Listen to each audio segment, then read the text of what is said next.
Hello, my beautiful people. Welcome to Exhibit Africa's interesting and fun facts. This is yours truly, Christine. I'm very excited to be sharing another country with you today. But before we get started, I have some special news I want to share.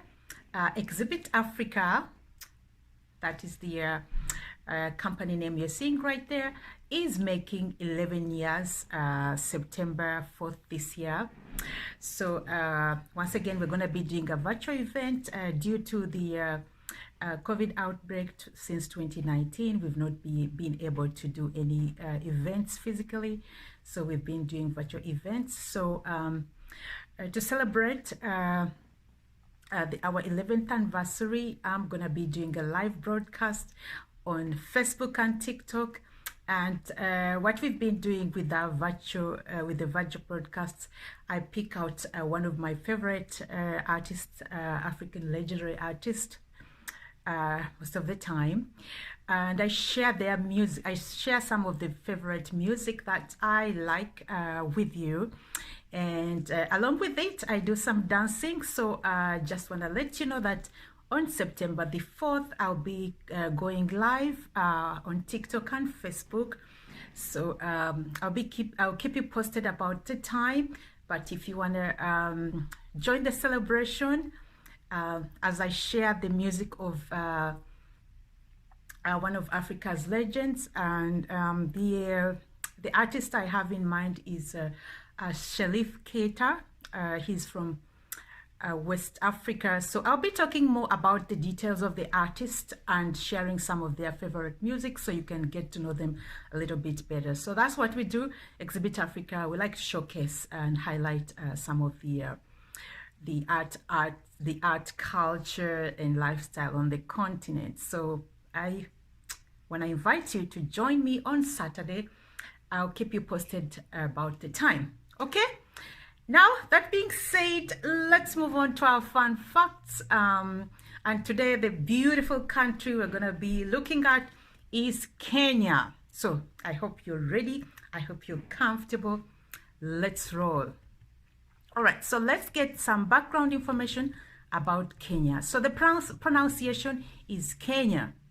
The location is 20 million people. The language is Kiswahili, English, and some regional ethnic languages. The religion practiced in Kenya is Christianity, Islam, traditional indigenous beliefs, independent Christian churches, small numbers of Hindus, Sikhs, Parsis, Baha'is, and Jews. Okay, now that we know a little bit about Kenya, let's get some intro about this beautiful country. So Kenya is a multicultural society of about 20 million people. The overwhelming majority are indigenous or native ethnic groups. The rest are Asian, Arab, and European. Europeans in Kenya are mostly of British heritage. Their ancestors came to Kenya during the late 19th and early 20th century in search of commercial and agricultural opportunities. The original British colonizers created the White Highland areas with large commercial farms. The indigenous Africans were displaced from their own extremely fertile lands. Kenya's land and freedom movement called Mau Mau won independence from Britain in 1963. The following year, Kenya became a republic under the leadership of President Jomo Kenyatta from 1894 to 1979. Currently, Kenya is a multi-party democracy. Its government consists of a president and a legislative assembly of 12 members nominated by the president, 188 elected members, an attorney general, and a speaker. Kenya is divided into 8 provinces, including the Nairobi area, which has special status, all of which are under the authority of the president. Several villages form what is known as a sub-location, which is part of a unit called a location. Several locations form a division, divisions from districts, and districts are included in provinces. Okay, let's look at the location of Kenya. The Republic of Kenya is located in East Africa on the equator. It borders the Indian Ocean to the east, Ethiopia and Sudan to the north, Somalia to the northeast, Tanzania to the south, and Uganda to the west. Kenya measures 225,000 square miles. This is considerable variation in landform, ranging from the permanent snow of Mount Kenya and Kilimanjaro to tropical shores with palm trees. Some areas are desert, but mostly the country is forests or rolling grasslands. The major geographic feature, the Rift Valley, stretches from Zimbabwe to the south to the Red Sea to the north. It is 50 miles wide and 9,000 feet above sea level in some places. Numerous lakes are found along its base. Kenya's Lake Victoria is the second largest freshwater lake in the world. Kenya's climate has two rainy seasons. Evenings can be quite chilly in the Central Highlands, and the coastal areas are typically hot and humid. Kenya's capital is Nairobi, although closer to the equator. It is 5,449 feet above sea level, making it comfortable most of the year. Let's talk about the language. The official languages of Kenya are Kiswahili and English. English is spoken in government, courts, universities, and secondary school. Newspapers, magazines, radio, and television are predominantly in English. Nevertheless, Kiswahili is widely spoken in everyday life as a common language, especially in commerce and by those who do not know English. Kiswahili is the dominant language along the coast, particularly in the major port city of Mombasa. Nowadays, Kiswahili is usually taught along with English in schools throughout Kenya. Regional ethnic languages spoken at home are typically used for elementary school reading, school teaching, along with English and Kiswahili. Major ethnic languages in Kenya include Kikuyu, Luo, Kiluya, Kikamba, Samburu, Maasai, and others. Major Asian languages are Hindi and Gujarati. Kenyans are typically multilingual, speaking several languages. Let's go to the folklore. Folklore historically told of a group's history and offered wisdom about everyday mysteries and dilemmas. Riddles, proverbs, and sayings that describe proper behavior for both young and old Kenyans are all still common. Questions such as, why do cats like to stay by the fireplace? Why do hyenas limp? How did circumcision come to be practiced? And what is the origin of death? Are answered in folk tales. Examples of proverbs include, the eye you've treated will look at you contemptuously. A cowardly hyena lives for many years. The swimmer who races alone praises the winner. Riddles are also commonly heard. For example, a lake with reeds all around is the eye. Another is, a snake that breathes out smoke is a train. Interesting. Okay, moving on, let's go to religion. The majority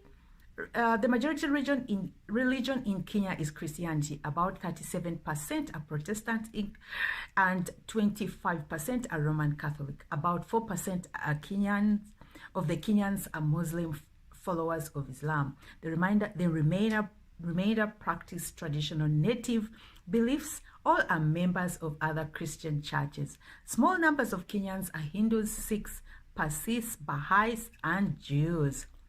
Traditional religions generally believed in a high God. Spiritual forces such as respected ancestors. The evil forces such as witches.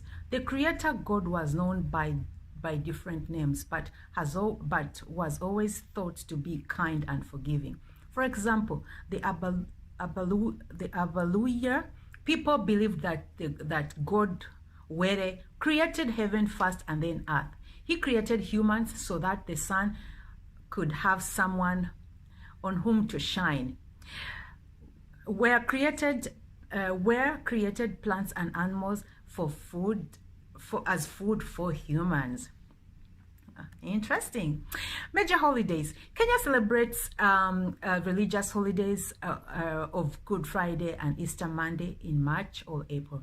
Christmas Day on the 25th, and the Muslim festival Eid el-Fitr, which depending on the sighting of the new moon after the Muslim holy month of Ramadan. Secular non-religious holidays include New Year's Day and Labor Day, which is on May 1st. The most significant secular holidays unique to Kenya are related to their struggle for independence from colonial rule.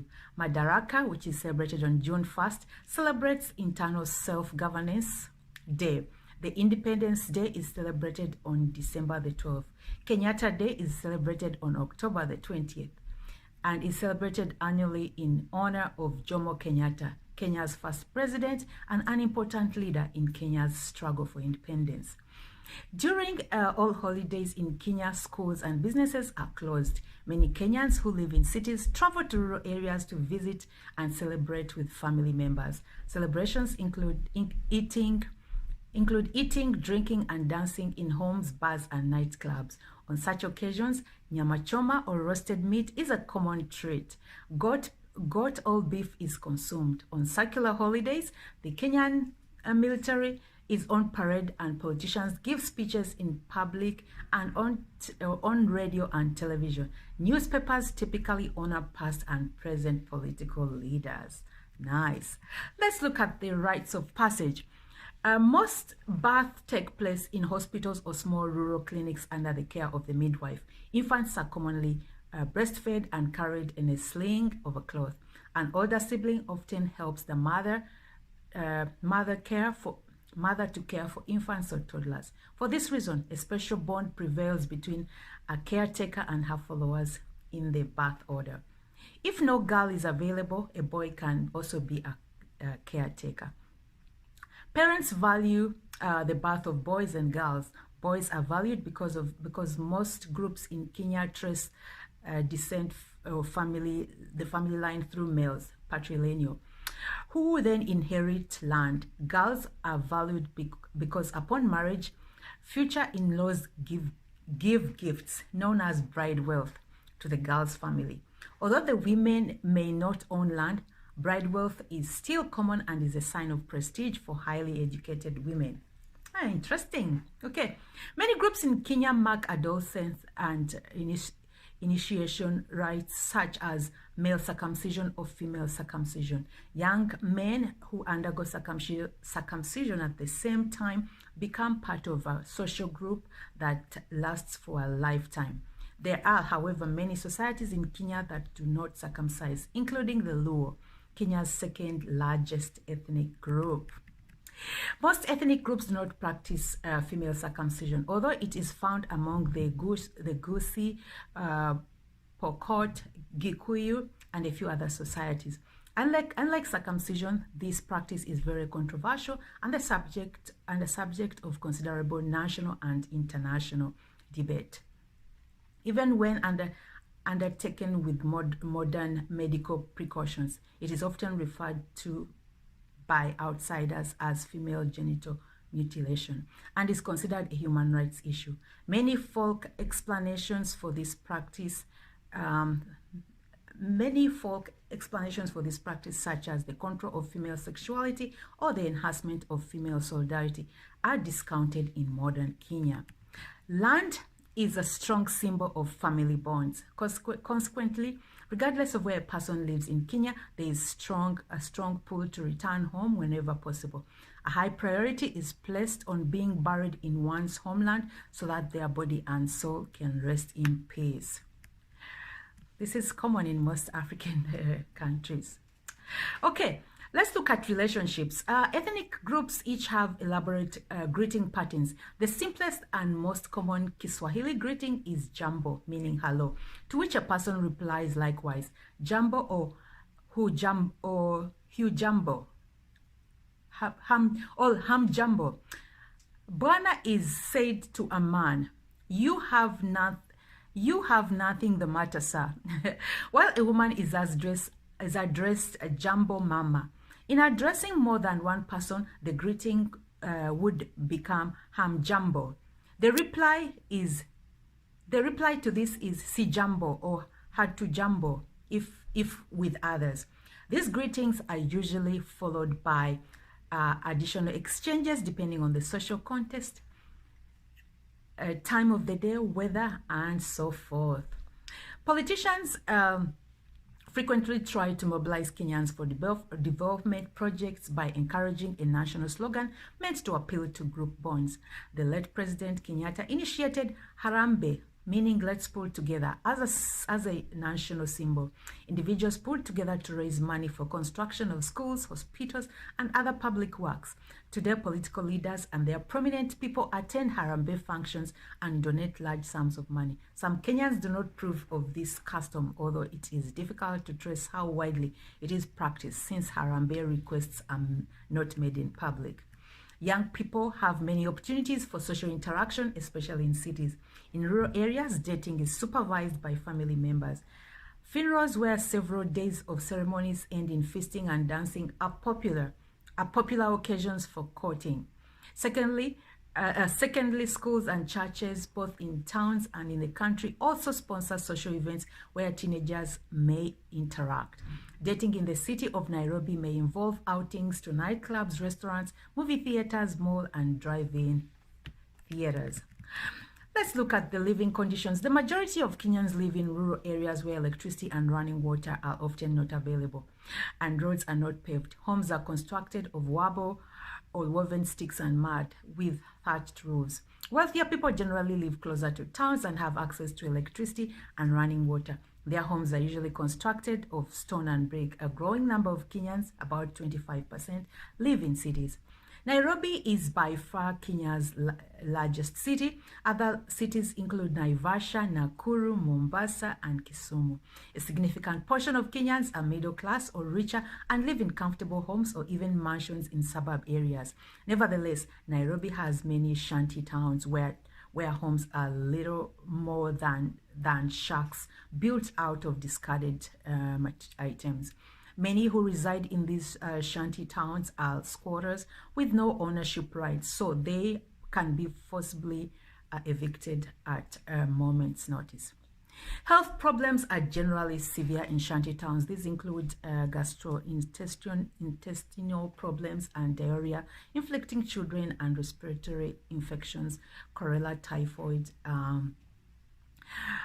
and typhoid afflicting adults. Human immunodeficiency virus is a growing problem. In addition, most Kenyans experience periodic bouts with malaria. Let's look at the family life. Families tend to be large for all ethnic groups in Kenya. An extended family includes aunties, uncles, cousins, and grandparents, which is common. Several generations may live in the same compound or neighborhood. Marriage laws vary for the different culture groups. The European heritage is recognized as one legal code, which allows only monogamous marriages, one man to wed one woman. Under customary law, which recognizes indigenous or native customs, plural marriages such as polygamy and meaning multiple wives, and a wife inheritance where a widow automatically marries her deceased husband's brother, are allowed. Religiously contracted marriages are recognized for Muslim and Hindu unions under the separate legal codes. Let's look at the clothing. Most European and Arabic clothing are common throughout the country. In rural areas, women wear multicolored cotton dresses and skirts and blouses. Large shawl-like clothes are commonly worn as protection from rain.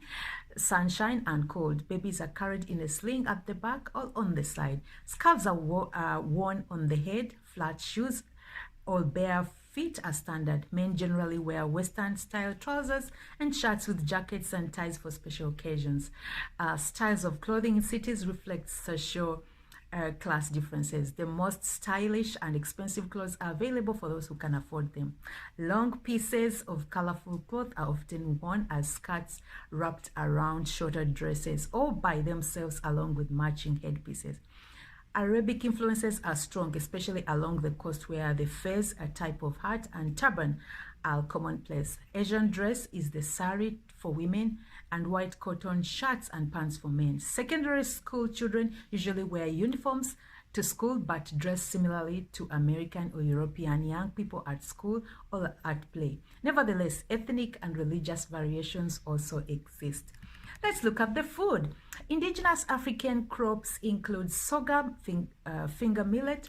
Some 2,000 years ago, crops such as bananas, yams, rice, and coconuts reached East Africa from Southeast Asia. About 400 years ago, crops from the Americas such as maize, or corn and cassava spread to East Africa and West Africa. Many crops grown in Kenya are imported from Europe during the colonial era. These include white potatoes, cucumbers, tomatoes, and many others. Native fruits such as papaya and mangoes are especially popular throughout the country. Okay, so let's look at the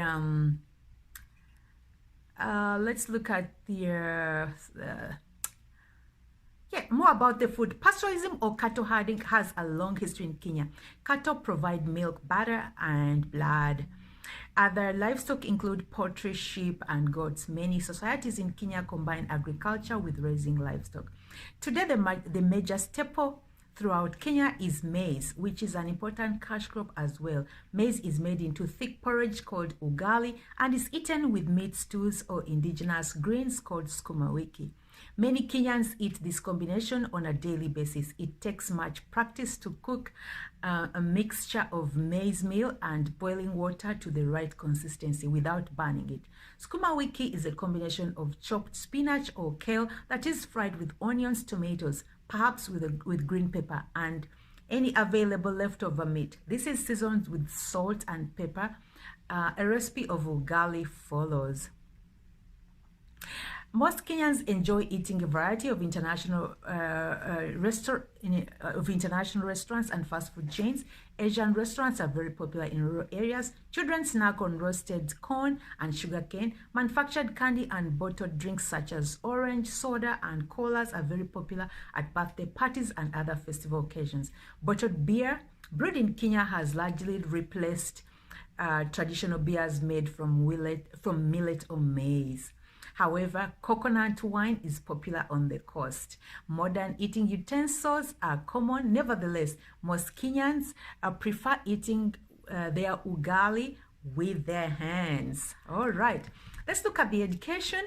Schools throughout Kenya educate their young from nursery through university and professional training. Primary and secondary schools vary in size and quality, and the education can be costly.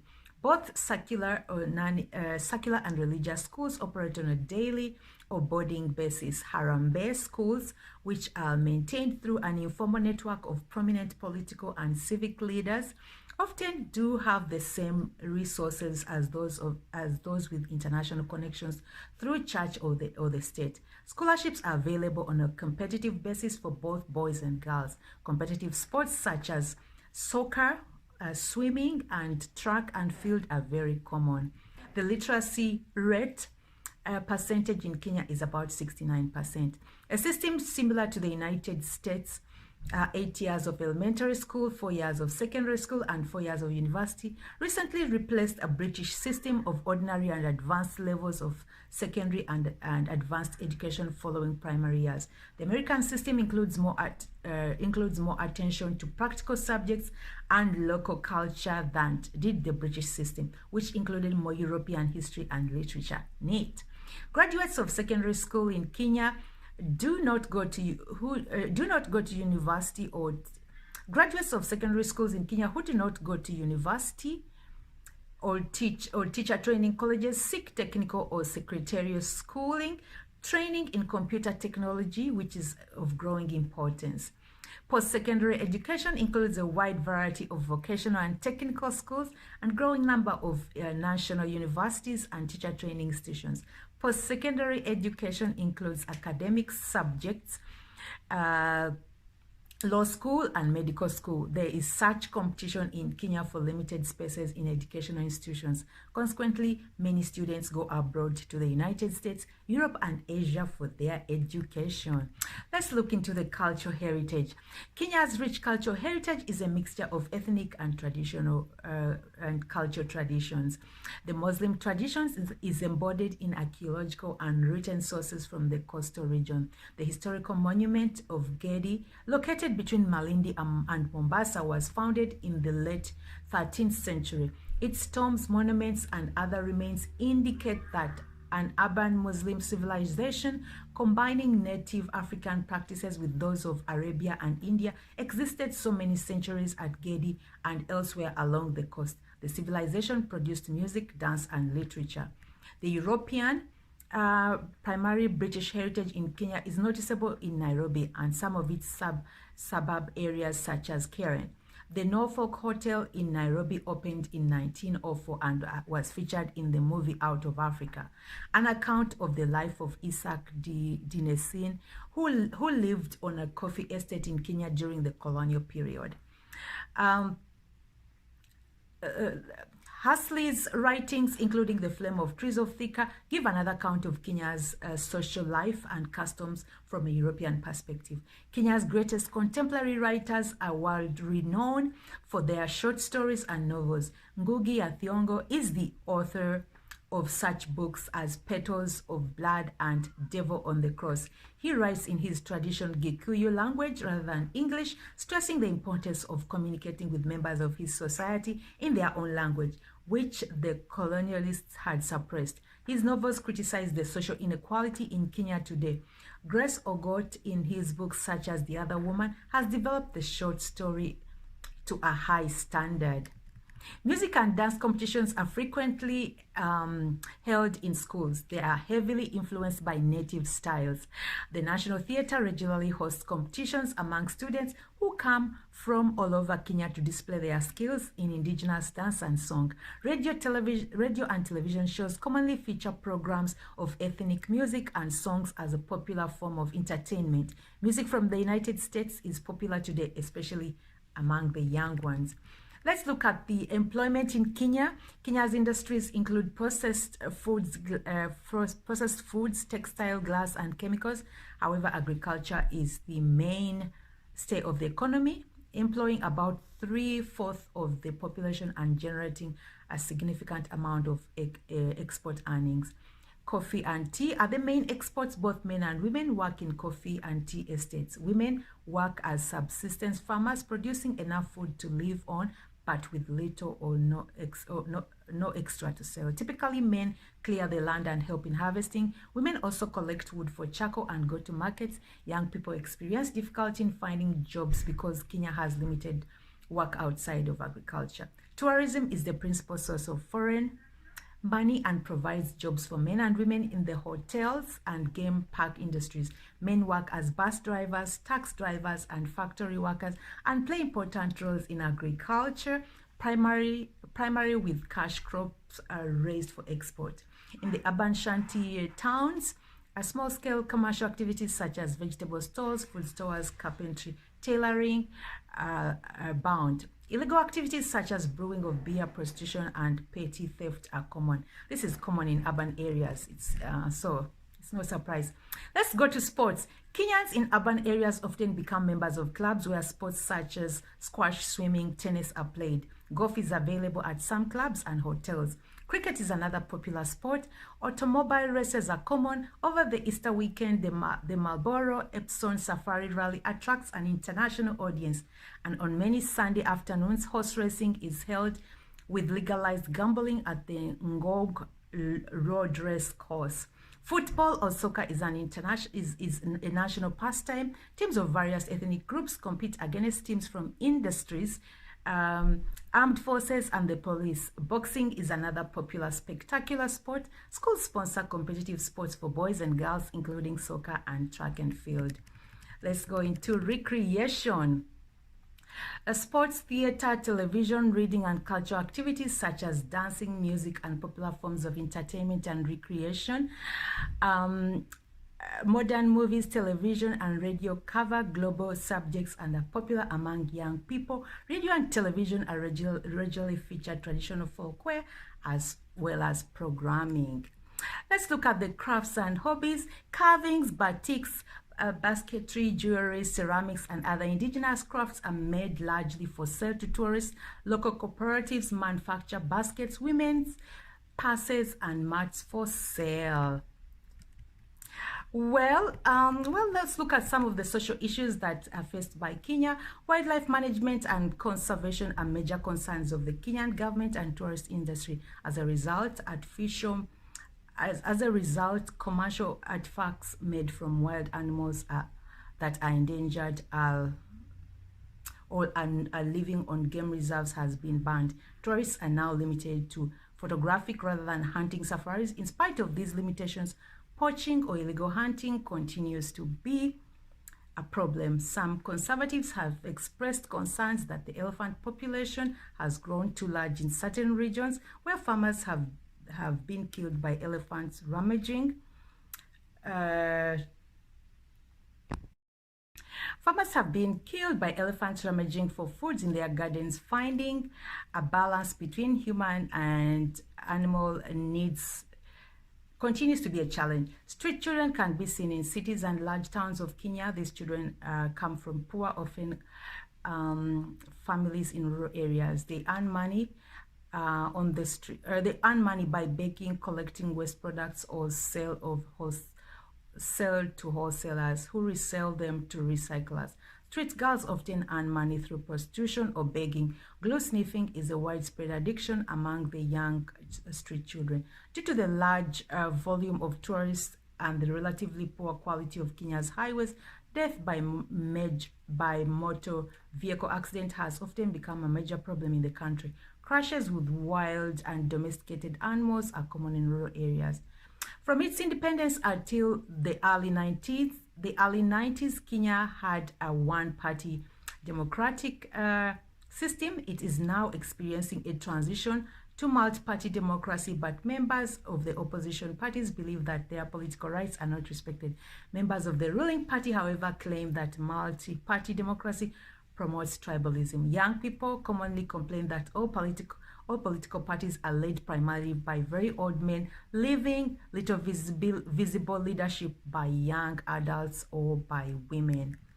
Well, this is a major problem to a lot of countries, especially where we have leaders who have been occupying the presidential seat for a long time. But I think it's important for us, especially for those who are in the diaspora and are looking to go back to Africa. I think it's important to get to know the good, the bad, and the ugly, and how we can also participate, or how we can be a solution to some of the problems that in Africa. Yes, we want to go back to a lot of people want to move back to Africa, which is a smart move, but I think it's important to know some of the issues, the ongoing issues, and how we can be part of the solution to our lovely continent, Africa. Anyhow, that's been it as far as Kenya goes. Thank you so much for making it this far. This has been compiled by everyculture.com if you want to check them out, and read to you by yours truly, Christine, with Exhibit Africa Inc. You can also find this video or some previous videos about other countries. We started off with Algeria, Angola. Now we are on letter K. So If you've missed out on others, please feel free to go check my YouTube channel or check back on my previous posts so that you can catch up on some interesting facts about other African countries. Once again, thank you, and please don't forget to join me on September the 4th as we celebrate Exhibit Africa's 11th anniversary. I'll be sharing some music from Shelif Cater, and I'll be talking a little bit more about highlighting his journey as an artist from West Africa. Until then, ciao for now.